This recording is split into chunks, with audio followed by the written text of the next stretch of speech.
시청자 여러분 안녕하십니까. 복지TV 뉴스입니다. 장애인 차별금지법이 시행된 지 벌써 7년째입니다. 그러나 우리 주변에는 장애인 편의시설이 제대로 갖춰지지 않은 곳이 많은데요. 그중 보도톡에 의해 휠체어의 출입이 가로막힌 상점들이 태반이라고 합니다. 정유린 기자입니다. 대학교 2학년 때 사고로 휠체어를 이용하는 김기택 씨. 서울의 한 대학원에서 법학을 공부하고 있습니다. 학업의 꿈은 펼치고 있지만 외식이나 쇼핑 등 소소한 일상을 누리기란 만만치 않습니다. 휠체어로는 도저히 넘을 수 없는 도심 속 보도턱 때문입니다. 네, 외출 시 거리에 1층에 식당이나 커피 전문점이 있음에도 턱이 높거나 문턱이 높거나. 김 씨가 대학로의 번화가를 돌아다녀 봤지만 휠체어가 들어갈 수 있는 곳은 10곳 중 1곳 정도에 불과했습니다.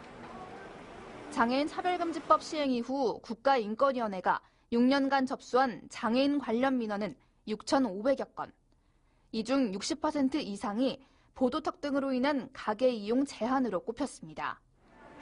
서울시는 주요 지역의 장애인 편의시설 현황조차 제대로 파악하지 못하고 있습니다. 저희들이 지금 현재 조사 대상으로 잡는 건물이 서울 시내 한 2만 개 건물 정도 되거든요. 그건 파악을 못 해봤네요, 제가. 서울시가 유엔사나 노인 장애인 인권기구의 유치를 추진 중인 가운데 장애 시민의 인권부터 먼저 돌봐야 한다는 목소리가 나오고 있습니다. 복지TV 뉴스 정유림입니다. 장애계가 장애 인지 예산 도입을 위한 논의를 시작했습니다. 우리나라 장애인 복지 예산이 OECD 회원국 중 평균 0.6% 정도에 불과한 상황 속에 이번 논의가 어떻게 진행될지 김지영 기자가 취재했습니다. 장애인지 예산 제도화를 위한 실천적인 방안을 논의하고 모색하는 자리가 마련됐습니다. 지난 21일 한국장애인 인권포럼 장애인 정책 모니터링 센터는 이룸센터에서 장애인지 예산제도 도입 방안 토론회를 가졌습니다. 장애인지 예산제도는 예산이 장애인과 비장애인에게 미치는 효과를 예산 과정에서 고려해 자원이 평등한 방식으로 사용될 수 있도록 예산의 배분 구조와 규칙을 변화시키도록 하는 제도입니다. 장애인지 예산제도가 실행되면 기존의 예상 총액 안에서 효율적이면서 형평성 있는 재분배 효과를 가져올 수 있다는 것이 전문가들의 설명입니다. 그 예산이 장애와 비장애를 얼마나 장애 차별적으로 일반 예산조차도 장애인에게 배제당하고 있는지를 보여주려면 예산을 가지고 얘기할 수밖에 없는데 그 예산을 가지고 얘기할 수 있는 그 틀이 바로 이 장애 인지 예산이기 때문에 특히 이날 토론회에서는 장애인지 예산의 제도화를 위해서 국가재정법 및 지방재정법 개정 검토, 장애 영향 분석평가 법률 제정, 장애관련법의 장애구분 통계 생성 의무화, 각급의 지자체를 통해 장애인지 관련 자치법규 제정 등이 필요하다는 의견이 제시됐습니다.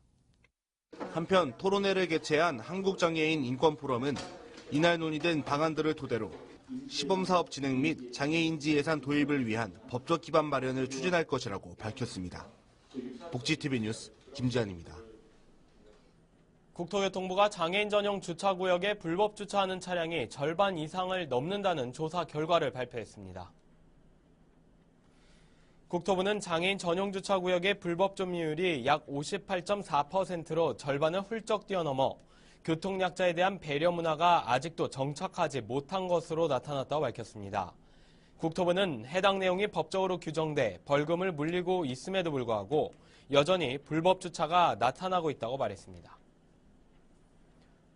국민권익위원회가 청와대에서 2015년도 업무 계획을 보고하면서 올해 취약계층을 위한 맞춤형 이동신문고를 확대할 방침이라고 밝혔습니다. 권익위는 취약계층을 위한 맞춤형 이동신문고를 확대하고 행정기관 민원창구도 900개로 확대하는 등 국민소통을 강화할 방침이라고 말했습니다. 또한 권익위는 복지, 보조금 부정신고센터를 본격 운영해 재정 누수 방제에 역량을 집중하고 적극 대응해 나가겠다고 보고했습니다. 쪽방에 거주하는 주민들이 홀몸 어르신들에게 재능 기부를 했다고 합니다. 이 소외된 이웃들에 대한 삶의 변화 현장을 김소영 기자가 취재했습니다. 떡과 만두를 큰 가마솥에 넣습니다. 정성껏 준비한 떡만둣국 위에 고명이 올라가고 어르신들에게 음식이 전달됩니다. 김이 모락모락 나는 떡만둣국을 호호 불어가며 맛있게 드시는 어르신들. 서울시 종로구가 교동초등학교에서 새해맞이 돈이동 홀몸 어르신 떡국 대접 행사를 개최했습니다. 특히 이번 행사는 쪽방에 거주하는 주민 중 조리 경력이 있는 주민 5명의 재능 기부로 마련돼 그 의미가 남달랐습니다. 올해 양띠해를 맞이하여 수하게 살기 위해서 한번 이런 뜻깊은 모임에 한번 참가하게 됐습니다. 양띠해니까 조금 맛도 순하지 않을까요? 또한 이날 나눔 행사에는 지역 자원봉사자들이 상차림과 다채로운 공연을 했습니다. 앞으로 우리 종로구는 사람들이 살아가는데 행복하게 재밌게 같이 사는 것, 혼자 사는 게 아니라 같이 살아갈 수 있도록 그런 분위기도 만들고 있고요. 금년에도 희망을 가지고 더욱더 건강하게 또 재밌게 사시기 바랍니다.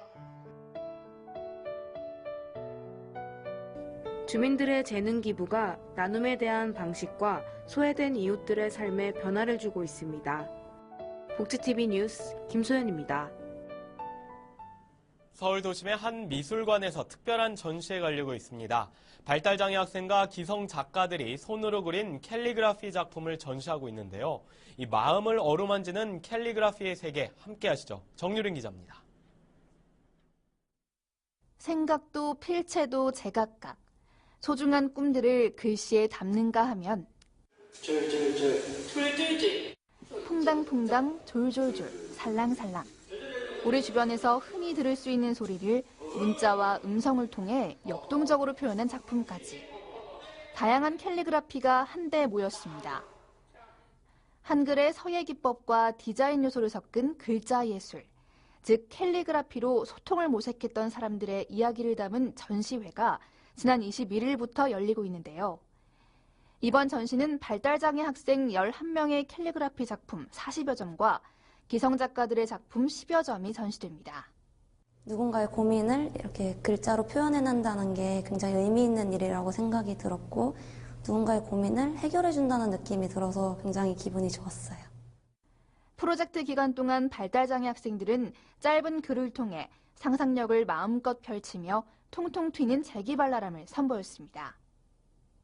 이제 캘리그라피라는 수업을 이제 학생들한테 가르치면서 느꼈던 감동과 이제 아이들의 이제 여러 가지 표현들을 이제 많은 사람들하고 공유하고 싶어가지고 이제 전시를 시작하게 됐고요. 이제 지금 이 시대를 살고 있는 청년들이 장애인, 비장애인 가릴 것 없이 모두 다 조금씩 아프고 좀씩 괴로워하고 있는 그런 시대 정신을 느껴서 저희가 제각기 다른 시각과 개성으로 풀어낸 캘리그라피 전시회. 힘든 세상, 너의 편이라고 위로해주는 듯합니다. 복지TV 뉴스 정유림입니다. 서울 노원경찰서와 지역 청소년단체가 학교폭력과 자살 예방을 위한 행사를 열었습니다. 이 친구들의 새로운 모습에 아이들은 자연스레 친구들에게 따뜻한 응원을 했다고 합니다. 박고은 아나운서입니다. 청소년들이 학교를 벗어나 연필과 교과서가 아닌 기타와 드럼스틱을 잡았습니다. 친구들의 새로운 모습에 아이들은 연신 박수와 환호로 친구들을 응원합니다. 지난 17일 성민복지관 성민아트홀에서 예선 대회를 통과한 관내 중고등학교 17개 팀이 참가한 가운데 제1회 탑밴드 경연대회 본선대회가 열렸습니다. 올해 처음 열린 이번 대회는 노원경찰서와 시나피 뮤직, 패스 커뮤니티가 공동 주최해 청소년들의 관계를 회복하고 이를 통해 학교 폭력과 자살을 예방하기 위해 마련됐습니다. 음악이라는 매개체를 통해서 서로가 이제 화합할 수 있는 계기도 만들어주고 또 건전한 문화 형성을 통해서 아이들이 스트레스를 풀면서 서로 어울릴 수 있는 학교 폭력 예방도 하고. 학생들의 개성만큼이나 다양한 장르의 곡들이 무대를 장식했습니다. 이번 대회를 준비하면서 서로에 대한 이해도 깊어지고 양보와 타협을 배우는 기회도 됐다고 합니다. 저희가 가장 하고 싶은 게 음악인데 이런 음악 할 수 있는 게 가장 좋고 저희 밴드 하면서 아이들이랑 이렇게 화합하고 할 수 있는 게 가장 좋은 것 같아요. 준비할 때 서로 곡 하고 싶은 게 달라가지고 좀 많이 이게 치이고 막 그랬는데 서로 양보하다가 이런 대회 많이 만들어주세요. 또 대회 현장에서는 참가자뿐만 아니라 학교 선생님, 학부모, 친구들이 모여 멋진 응원전도 펼쳤습니다. 평상시 교과 활동이나 아니면 뭐 입시 등 준비하느라 별로 여유가 없는 아이들이 자신이 이렇게 혼자서도 즐기고 또는 어울려서도 같이 할 수 있는 이런 악기를 배우는 것이 아이들 정서에는 굉장히 크게 도움이 된다고 생각이 들어요. 이번 대회 대상은 별빛이 내린다를 부른 수락고와 상명고 2학년 연합팀인 운명의 데스티니가 차지했습니다. 서로 호흡을 맞추며 함께 소통할 때 멋진 연주가 완성이 되는 밴드 음악. 이번 대회는 청소년들이 마음껏 끼와 재능을 발휘하고 건전한 취미생활을 개발할 수 있는 좋은 기회가 됐습니다. 복지TV 뉴스 박고은입니다. 국회에서 2015 대한민국 행복나눔봉사 대상 시상식이 열렸습니다. 지역사회에 공헌 실적 있는 사람에게 수여되는 2015 대한민국 행복나눔봉사 대상 시상식이 국회에서 열렸습니다. 시상식에는 전국에서 나눔봉사를 펼친 자원봉사자들과 사회복지 관계자들이 참석한 가운데 진행됐습니다. 한편 이번 시상은 시민사회단체와 언론기관 등이 참여했습니다.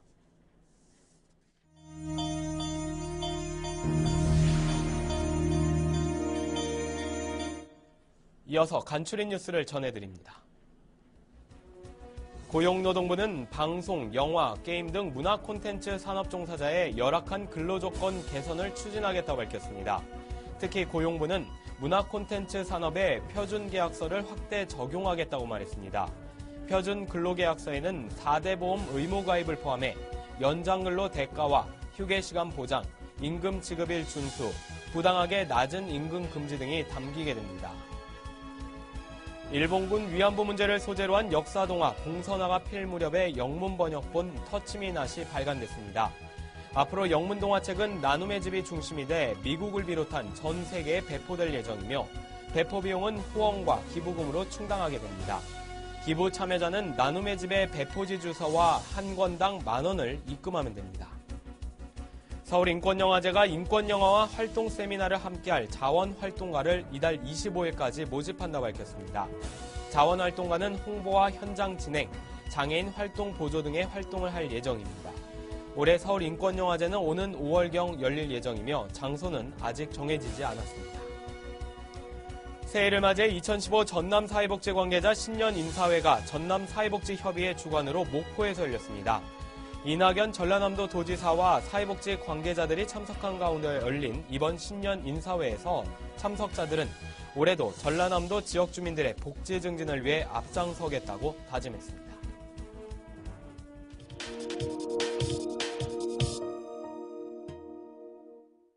하루 종일 집안일에 육아까지 해야 하는 아기 엄마들. 온몸이 욱신욱신 뻐근하다고 느낄 때 스트레칭을 하곤 하는데요. 그런데 스트레칭이 오히려 독이 될 수 있다는 것 아시나요? 이번 시간 건강해지는 팁에서는 주부들에게 자주 찾아오는 좌골 신경통에 대해 알아봅니다. 잠시도 눈을 뗄 수 없는 아기 돌보기. 안아주고 먹여주고 씻겨주고 여간 힘든 일이 아닙니다. 아기를 안아줄 때마다 허리나 엉덩이에 통증을 느낀다면 좌골 신경통을 의심할 수 있는데요. 좌골이란 골반 주변의 뼈를 말합니다. 임신 중 체중이 늘면서 좌골 주위 관절이 벌어졌던 것이 주된 원인이 되는데요. 출산을 경험한 주부들은 3배 정도 좌골 신경통의 위험이 높습니다. 좌골 신경 자체에 전반적으로 통증이 있는 걸 말하는데요.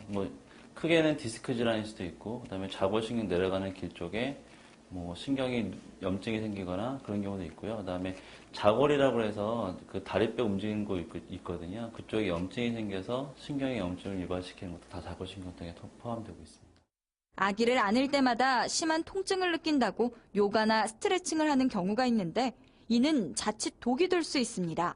요가나 스트레칭이 좋은 것은 상식이지만 이미 염증이 심할 때는 오히려 염증만 악화시킬 수도 있습니다. 운동이 도움이 되는가의 구분은 다리 저림이 있느냐 없느냐입니다. 골반 부위 스트레칭하게 되면 오히려 그 골반 연결하는 부위가 벌어지거나 해서 통증이 심해질 수 있거든요. 방사통이라고 해서 엉치 통증이 유발돼서 다리 쪽으로 내려갈 경우에는 거의 스트레칭을 피하시는 게 낫고요. 그렇다고 스트레칭을 무조건 하지 말아야 한다는 것은 아닙니다. 통증이 가라앉았을 때, 적합한 때 해야 합니다. 좌골신경통은 초기에 치료하면 금세 호전되지만 방치하면 만성 통증으로 악화됩니다. 좌골신경통 예방을 위해서 평소에도 바른 자세로 앉는 습관을 기르고 허리나 엉덩이에 통증이 느껴진다면 빨리 병원을 찾아 치료받아야 한다는 것 기억하시기 바랍니다. 이야기가 있는 시간 오늘의 영상 함께 보시죠. 영화의 날씨에 길가에 버려진 아기를 구한 고양이가 화제인데요. 고양이는 온몸으로 아기를 감쌌고 울음소리로 아기의 위치를 알렸다고 합니다.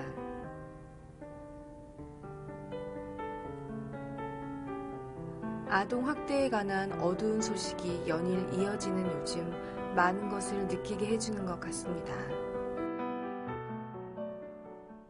네, 우리 주변에 지금도 긴급한 복지 지원이 필요한 사각지대 노인분들이 많습니다. 앞서 자신의 체온을 아기에게 끝까지 나눠준 한 고양이의 마음처럼 우리도 주변에 소외된 계층을 위해 아낌없는 관심과 사랑을 나눠야 할 것입니다. 이상으로 복지TV 뉴스를 마칩니다. 시청해주신 여러분 고맙습니다.